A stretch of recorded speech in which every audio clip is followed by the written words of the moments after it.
So we're all here because the peer-to-peer numbers came back stronger than normal. Usage is way up since the launch. The question is, what do we do with that momentum? Yeah, that's true. My thought is that we start with standardization, as different regions are really implementing this process differently. And before we grow volume, we need consistency throughout the process. That's an operations fix, not a growth strategy. But it is the growth strategy. You can't fix something that isn't standardized. Whose file is this exactly? Who even owns the initiative? I don't know. Who's in charge of this? Should we circle back on ownership at the next 360 meeting? Watch this again, focus on the structure. Multiple departments, one initiative. No clear owner. That's the structural gap. The 360 meeting acts as a linking mechanism, but without clear ownership, coordination lacks accountability. Whose file is this exactly? Who even owns the initiative? I don't know. Whose file is this shouldn't be a meeting question. That should be built into the structure. No defined ownership across entities means shared work falls through the cracks. The meeting ends with no action, not a people issue, a systems issue. You can see it in the details. Take Adobe. Its licenses are tied to a single legal entity, so they can't be shared across foundation and operations after the split. What was once a shared pool of creative assets now sits behind access boundaries. The fix? Duplicate licenses, duplicate systems. A simple tool becomes a structural problem, slowing work down, raising costs, and fragmenting consistency. The split created clarity at the top, but complexity everywhere else.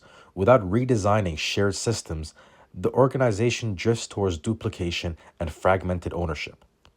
Same time, now we're watching power that sparks action.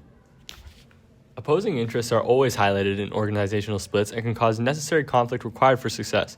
In response, the top formal leaders formed a bottom-up approach and gave all Kids Help Phone employees a year to reintegrate. They announced early, communicated consistently, fielded concerns, and thoughtfully executed Lowen's unfreeze, change, refreeze model.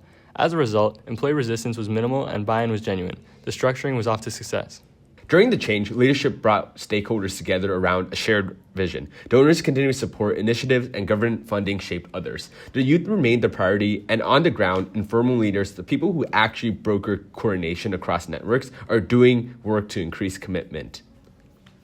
If one of those informal connectors leaves, the coordination leaves with them. That's not a human research problem. That's a political lens problem.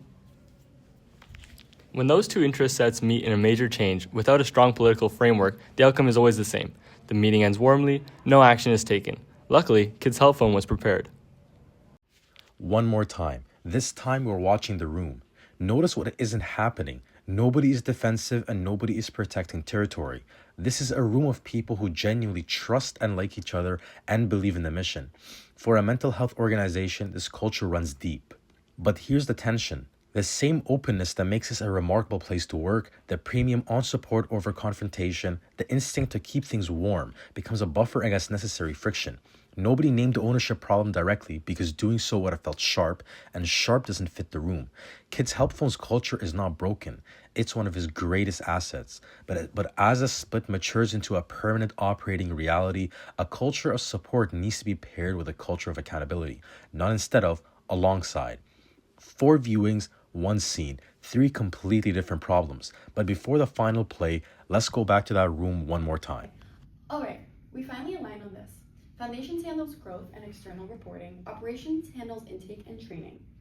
Both are working on the same initiative with clear leads. The 360 meeting today is to sync the 2 tracks, not to decide whose project it is.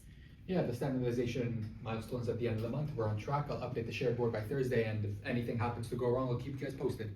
Yeah, and our department will meet with Adobe to resolve our access restrictions and look at other potential platforms. Great, then the 360 after that, we bring the 2 tracks together and align on Q3. We also need to reassure employees with the change and any concerns that they might have, and also maintain transparency all throughout. Yeah, we should also use the gradual shift of the unfreeze, change, refreeze model during the rest of the shift. Okay guys, time to celebrate the shift and bring this to the board. Well, here's our plan. What do you think? You know, I think this might just work.